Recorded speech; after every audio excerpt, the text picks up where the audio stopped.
confesso que às vezes já tive esse pensamento, um dia eu vou para a política, e eu admito a minha falta de coragem nesse segmento, porque eu não sei se eu tenho disposição mesmo, porque eu admiro muito. Uma mulher na política, imagina, gente, uma mulher na vida, ela já não tem sossego, imagina uma mulher na política, né? Então, primeiro eu quero agradecer, porque a gente precisa agradecer. Figuras como a Maria Elvira, que são uma inspiração. A Maria Elvira é muito inspiradora para você, para mim, para todo mundo. E você também faz esse papel. E aqui a gente está com 3 gerações. Então, agora a Marcela vai contar a história dela. Eu quero que você comece com a sua idade. Boa tarde, gente. Já vou entregar de cara, são 28 anos. 28, gente! Vocês têm noção? E estou na política desde os 15. Eu lembro que quando eu comecei na política, Maria Elvira já tinha história para uns 10 livros. Já conhecia ela e tudo. Fui de uma juventude partidária quando comecei novinha, mas eu comecei mesmo no Grêmio Estudantil da minha escola e dali não parei mais, né? Então foi do Grêmio Estudantil, depois fui de uma juventude partidária, decidi fazer a administração pública muito pelo que eu vi dentro do primeiro partido que eu participei. Eu tinha para mim que eu queria trabalhar com política, queria trabalhar no setor público, mas eu não queria depender de indicação. Que eu queria ter qualificação para estar nos espaços que eu tivesse. E mulher, quando depende de indicação, recebe convites indelicados, né, Maria Elvira? Ouvindo a sua história aqui, eu me lembrei de inúmeros episódios desagradáveis e episódios que eu vivencio até hoje, com um mandato nas costas, sendo a mulher mais jovem da legislatura, mais de 10 mil votos, quase 11 mil votos que eu conquistei na capital e que, graças à Cris, que foi candidata na minha chapa, nós conseguimos fazer 3 cadeiras em 2020 e disputei minha eleição com 22 anos, né? A primeira, a segunda aos 26, a primeira eu perdi e foi a melhor coisa que aconteceu para mim, porque eu tive tempo de ganhar casca, que se eu tivesse entrado aos 23 na Câmara que tinha na legislatura passada, talvez eu tivesse desistido da política. E desde muito jovem eu tinha para mim que as mulheres precisavam participar e que quanto mais mulheres a gente tivesse na política, melhor o ambiente ia ficar, e isso não é trivial. Falo para vocês que ter entrado numa Câmara que tinha uma presidente da Câmara mulher fazia total diferença. Claro que eu ouvia piadinha, as minhas roupas eram motivo de comentários, né? Eu gosto muito de revisitar o armário da minha avó para pegar alguns itens emprestado. E esse lenço, inclusive, é da minha avó, da minha mãe, eu não sei, as coisas lá em casa são de todas nós. E um vereador, não vou mencionar quem, você elegante assim como você, viu, Maria Elvira? E ele questionou assim: Marcela, você já ganhou a eleição, por que você continua usando roupa para parecer mais velha?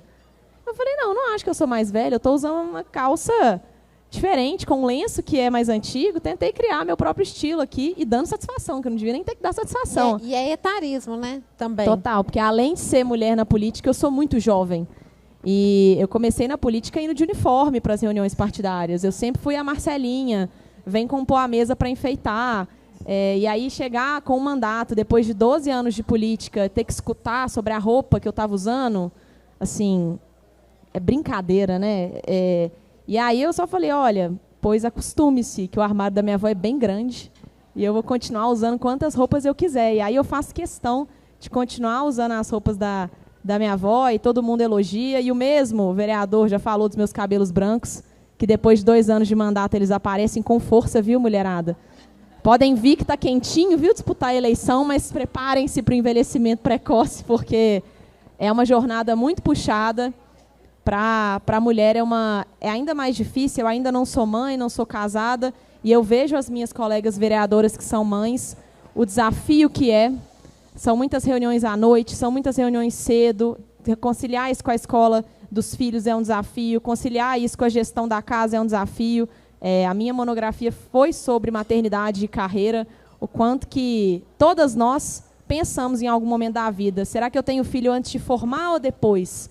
Em que momento da carreira? Quando que eu vou casar, etc. Os homens não pensam isso, porque a hora que vier, nossa, que alegria, que bênção. A vida continua, né? Ninguém pergunta para um homem com quem ficou seu filho quando você veio para cá, né? Exato. E acho que a importância de estar na Câmara Municipal hoje é mostrar não só que mulheres jovens podem chegar à Câmara Municipal, que ser vereadora, ser política, pode ser sim uma carreira, que é importante nós termos mulheres lá dentro. E decidir ser candidata é difícil, gente, mas é difícil para todo mundo. E a gente tem que ser candidata porque eu prefiro me representar do que delegar para um homem essa representação, muitas vezes, porque eles não entendem parte dos desafios que a gente vive. Eu estou aqui hoje com cólica, fazendo essa palestra para vocês, que calhou do meu Dia das Mulheres ser um dia mulher raiz, né? Viver aqui na essência. Mas faz parte, né? E tenho várias histórias. Ouvindo a Maria Elvira, até me emociono, porque eu falo assim, eu fui muito privilegiada de ter disputado uma eleição, ouvindo muito menos objeções do que ela, conseguindo captar recursos. Graças a Deus tive uma votação expressiva, mas a gente ainda é questionada o tempo todo, né? Numa outra ocasião, quando eu mudei de partido, fui para o Partido Novo, estava me integrando mesmo no partido, eu incomodei algumas pessoas por já ter tido um outro partido na vida, coisa que o Matheus Simões ninguém nunca se incomodou, né? Mas comigo parecia um problema, talvez por eu ser mulher. E esse caso ele até ficou muito conhecido aqui na cidade porque eu decidi não me calar a respeito do que aconteceu, e as pessoas me perguntavam assim, nossa, Marcela, mas é sua intimidade, você vai jogar isso na imprensa? Eu falei, eu vou, porque as pessoas precisam ser desmascaradas às vezes, o constrangimento é uma ótima forma, né? E nesse episódio eu estava divulgando um evento de um movimento que eu faço parte, e que essas pessoas tinham divergência em relação ao movimento, mas era um grupo ali do partido, a gente divulgava um monte de coisa de grupo de WhatsApp. E eu comecei a ser afrontada por conta dessa divulgação, até que esse agressor, porque o que ele fez comigo foi um tipo de agressão, ele me perguntou se eu não tinha vergonha de ter furado camisinha para engravidar, de uma história que nunca aconteceu, uma coisa que me envergonhou profundamente de eu ter sido acusada, uma coisa que era da minha intimidade, que ele, nem se fosse verdade, ele poderia estar falando, e era mentira, poderia ter processado ele por calúnia, inclusive, difamação, e ele tomou uma representação partidária. E, graças a essa nossa pressão, depois ele tomou outra e foi expulso do partido. Então, por isso que foi importante ter me posicionado naquela época, para mostrar que esse tipo de coisa não vai ser tolerada. Ninguém vai falar da minha vida sexual, ninguém vai falar das decisões que eu tomo, ainda que sejam mentira. Eu não falo isso da vida de nenhum homem, na vida de ninguém. Que baita falta de respeito, né? E se eu visito muitas escolas, sou presidente da Comissão de Educação hoje, e tento levar para essas jovens meninas que eu encontro, que muitas vezes não têm nem sonhos. Na escola pública, a realidade é muito diferente do que das bolhas que às vezes a gente frequenta. Eu estudei no Colégio Magno, um colégio excelente, porque minha mãe é professora, então eu tive a oportunidade de ter bolsas de estudo em excelentes escolas. E eu falo para essas jovens que a única coisa que me fez chegar até onde eu estou foi o meu trabalho. Na época não tinha cota, na época não tinha vamos chamar essa mulher porque é importante, vamos dar espaço, assim como na sua época não teve, Maria Elvira. E contra o trabalho ninguém depõe. Eu tenho uma tatuagem que fala que nada resiste ao trabalho, e fiz ela voltada para mim, para eu olhar todo dia, na hora que a coisa apertar, que tiver difícil, para eu lembrar que foi o trabalho que me trouxe até aqui, e que contra o trabalho não existem argumentos, contra as entregas que a gente tem não existem argumentos. Talvez a gente vai ter que trabalhar 3, 4 vezes mais que um homem para conseguir o mesmo destaque, conseguir a mesma relevância, mas as outras mulheres tiveram que queimar sutiã lá atrás, tiveram que conquistar o direito do voto, e esse é o sacrifício que eu vou ter que fazer agora para que as minhas filhas, minhas netas possam disputar a eleição ou possam ocupar cargos de liderança sem precisar fazer o triplo do esforço para estar nesse espaço. Então, cada geração com seu sacrifício, e eu aceito esse sacrifício de bom grado, porque eu tenho certeza que o desafio de estar na política não é tão diferente quanto estar em outro lugar. Em posições de gestão, na gestão pública, como está aqui Cris e como está a Mila, eu tenho certeza que é desafiador. Uma mulher que é dona do próprio negócio, que não tem licença maternidade, que não consegue delegar para outra pessoa. Uma mulher que está num mercado concorrido demais, um mercado financeiro que foi feito e pensado para o modelo masculino de vida. Então, assim, já que o desafio vai estar em qualquer lugar, eu prefiro estar no que eu mando bem, né? Que é a política, que eu estudei para estar aqui, que eu gosto e que eu estou à vontade. E essa é a grande mensagem que eu queria deixar para vocês. Confiem em vocês, porque o nosso potencial está dentro de nós mesmas. As mulheres, elas não disputam vagas de emprego, mesmo tendo 60% dos requisitos, e os homens com 30% já estão lá botando a cara, porque nós somos ensinadas a ser disciplinadas. Por isso éramos boas alunas, sentávamos na frente, aprendíamos tudo. Na hora que precisa ter a ousadia, a cara de pau, de ir lá, falar, não, eu sou boa mesmo, eu me banco. A gente não tem tanto a coragem da criança aventureira. Não, meu filho, pode ir lá escalar a árvore. ao contrário do, não, minha princesa vai sujar de terra. Então, nós precisamos criar mulheres que sejam mais ousadas, que sejam corajosas, porque no futuro da vida delas isso vai ser fundamental. Que bom que minha mãe era muito independente, criou 3 filhos na raça. Minha irmã, 12 anos mais velha que eu, também é muito independente e que eu pude seguir o exemplo delas. Mas olha só que pena, né? Eu vejo que muito de onde eu cheguei, do que eu conquistei, é porque, às vezes, eu tive posturas masculinas. Nossa, a Marcela é um trator, a Marcela...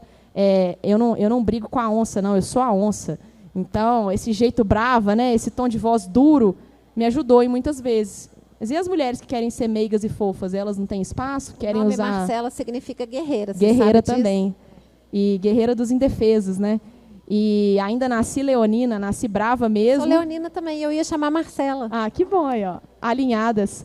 Então, só para concluir, que as mulheres fofas, meigas, que querem manter esse lado, não precisem se masculinizar ou buscar características masculinas também para se impor, que a gente ainda vai chegar nesse ponto da sociedade. Eu dei sorte de ser mais durona mesmo, mas ainda assim a gente ainda sofre uns tropeços. No fim dá tudo certo, olho para trás, tenho muito orgulho da minha trajetória, tento exaltar mulheres a todo momento. Minha chefe de gabinete que está aqui disputou minha primeira eleição comigo aos 21 anos, hoje está com 27, estou com um gabinete com 10 pessoas, e se não fosse ela também não estaria aqui. Somos sócias, quase um casamento, né? De tanto que convive. E tem outras mulheres no meu time, né? Fernanda está aqui também, tem a Ana Laura, tem várias mulheres comigo, porque talvez essa primeira chance que eu estou dando seja o futuro delas para frente, né? Então, que a gente possa sempre dar oportunidade para aquela estagiária, pegar na mão, ensinar, dar uma empurrada para ela conseguir oportunidades melhores de trabalho, formar esse currículo e depois voar sozinha, que nós sejamos impulsionadoras de mulheres. Obrigada pelo convite, Gustavo. Obrigada pelo convite, Viver Brasil. Um prazer, o mandato está à disposição. Quero aquela Câmara cheia de mulheres e podem me visitar quando quiserem. A gente está sempre de portas abertas, até para colher ideias. Temos vários projetos na Câmara que falam de saúde da mulher, né? São pautas que não são nem de direita nem de esquerda. Fizemos projetos sobre endometriose. Endometriose é de direita ou de esquerda? Dá dor, né? Não sei se é direita ou de esquerda, só sei que dói. Tem mulher que precisa de atendimento no SUS relacionado à endometriose. A mãe precisa de vaga na creche. Isso aí é de direita ou de esquerda? Não sei, mas é pauta de mulheres, né? A mãe que sofreu violência doméstica quer mudar o filho de escola. Isso é de direita ou de esquerda? É pauta das mulheres. Então, eu estou tentando buscar essa união na casa em torno de pautas que não gerem atrito ideologicamente. E o último projeto que nós assinamos todas juntas foi um protocolo para proteger as mulheres e prevenir crimes de assédio e importunação sexual em bares, restaurantes, fruto aí dos casos recentes que a gente viu. E, de novo, direita e esquerda assinando junto para as mulheres poderem ter direito ao lazer, assim como os homens, né? Então, se tiverem mais ideias nesse sentido, tragam para nós, que nós temos muito braço lá para trabalhar por uma Belo Horizonte mais livre para as mulheres. Obrigada. Parabéns. Nosso tempo acabou. Infelizmente, esse assunto... vou deixar a Maria Elvira falar uma última coisa. Esse assunto é tão rico, gente, que realmente precisávamos de um dia inteiro. Ô, gente, eu queria fazer só um comentário, porque às vezes a gente está falando e deixa passar. Eu perdi uma irmã com 29 anos de idade, de câncer de mama. Isso foi em 1969. Naquela época não tinha tratamento nenhum, quase. Então, quando ela extirpou a mama, não tinha nem o que fazer. Então, as mulheres botavam um saquinho de alpiste. Posteriormente, uma borracha. Então, eu me lembro que ela comentou comigo um dia que ela não conseguia trocar a roupa na frente do marido, porque ela morria de vergonha. Aquilo ficou na minha cabeça.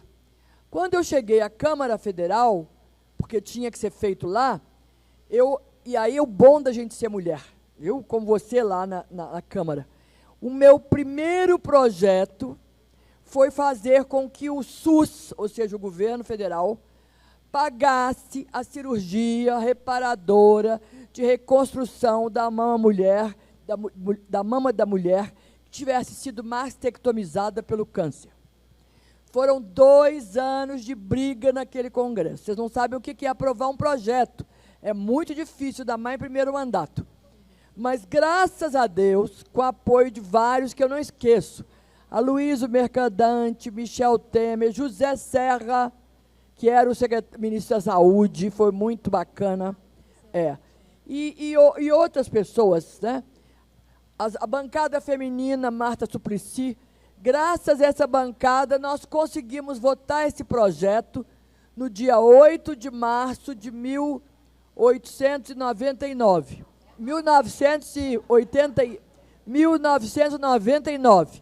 E conseguimos aprovar esse projeto por unanimidade.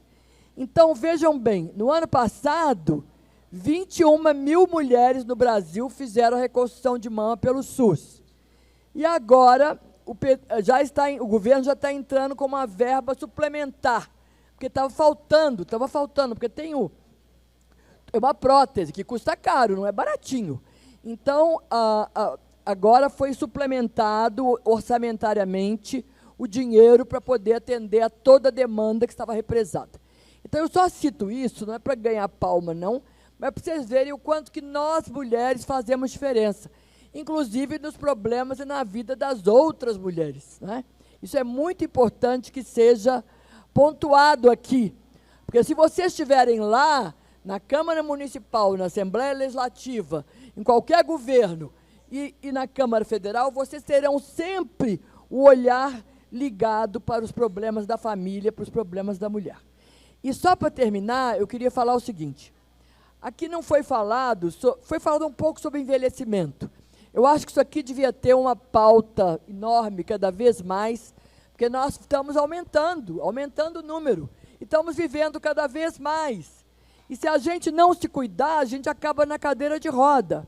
Por isso que eu falei brincando aqui no alongamento, eu tenho problema de artrose nos joelhos, na coluna, eu só sobrevivo porque eu faço exercício, né? Não é em academia, mas é coisa. Mas eu queria falar para vocês também da saúde. Assim como a minha irmã não teve tratamento, na época dela, eu já tive 2 cânceres. Essa aqui já teve 1. Isso hoje faz parte da vida de todas as mulheres. Não tem ninguém aqui que não tenha na família ou em volta dela alguém que teve câncer ou morreu de câncer, não sei o quê. Isso é uma doença da civilização. Não é só DNA, não. Não é só aborrecimento, não. É também o problema da água que a gente toma, é o problema da comida, dos hormônios nos bichos, não é? Hoje, tudo isso contribui para a gente ter câncer. Então, assim como eu, tive o primeiro câncer há 19 anos atrás, tirei o estômago, hoje sou uma mulher sem estômago. Eu sempre gosto de falar isso, porque as pessoas não sabem o que é você conviver com isso. Depois tive um problema, um outro há 3 anos atrás, mas agradeço a Deus de estar viva, de estar podendo ver meu filho e meus netos crescerem, e de estar podendo ver o mundo se transformar cada dia mais, com nós, com essas mulheres maravilhosas, estarem transformando a realidade e lutando por um mundo melhor. Então, eu estou muito honrada de estar aqui ao lado da Cristiana Kumaira e da Marcela, de todas vocês aqui, e você me deu uma esperança enorme de ver como essas mulheres políticas novas estão mais preparadas, estão mais engajadas, estão mais corajosas, porque nós sofremos muito. Eu queria ter lutado muito mais pela questão do aborto, mas eu tinha medo, porque era tanta pressão, entendeu? Um dia, um padre, lá numa missa em Betim, desceu o cacete em mim, no púlpito, dizendo que eu era uma deputada abortista, que não deviam votar em mim, porque ele sabia que eu tinha voto em Betim. Então, a gente tem que enfrentar isso, não tem outro jeito, senão a gente não vai para frente e o mundo não melhora e a gente não chega onde nós queremos que o mundo chegue. Obrigada. Muito obrigada, gente.